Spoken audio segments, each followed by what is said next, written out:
For families struggling with drug abuse, there is growing concern about a new trend with the designer drug W18. Now, it's created in a lab, so the drug is cheap and it's potent. And that's why dealers sometimes mix W18 with cocaine or heroin.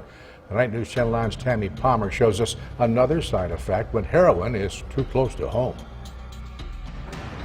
As Central New York grapples with the fallout of heroin addiction, there is growing concern that local dealers might get their hands on another potent chemical. Synthetic opiate-like substances such as W18 and other drugs are surfacing in our region. And we are indeed taking it serious, and I pray personally that it doesn't arrive here, but this is something our antennas are now firmly up about this substance.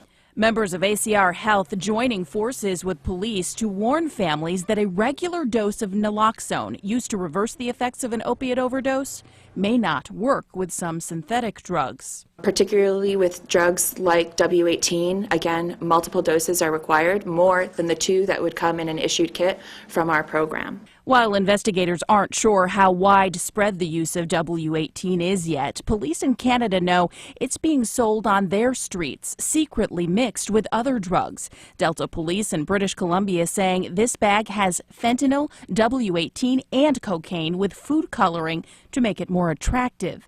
Their investigators believe a tiny portion of W18, the size of a grain of salt, can be deadly. Learning of this potentially new drug that's out here in our community is indeed alarming to the Syracuse Police Department. Just in case it has or will arrive in Central New York, witnesses to any overdose are proactively being encouraged to call 911 immediately. This could be the decision that will cost someone their life. So people should not be afraid of criminal prosecution because we have this protection under the 911 Good Samaritan law that if they're witnessing an overdose, as long as there's not some other major criminal activity going on, that they're protected. Well, police in Canada told me W18 was created in a college lab decades ago as a possible pain reliever, but it was never really developed.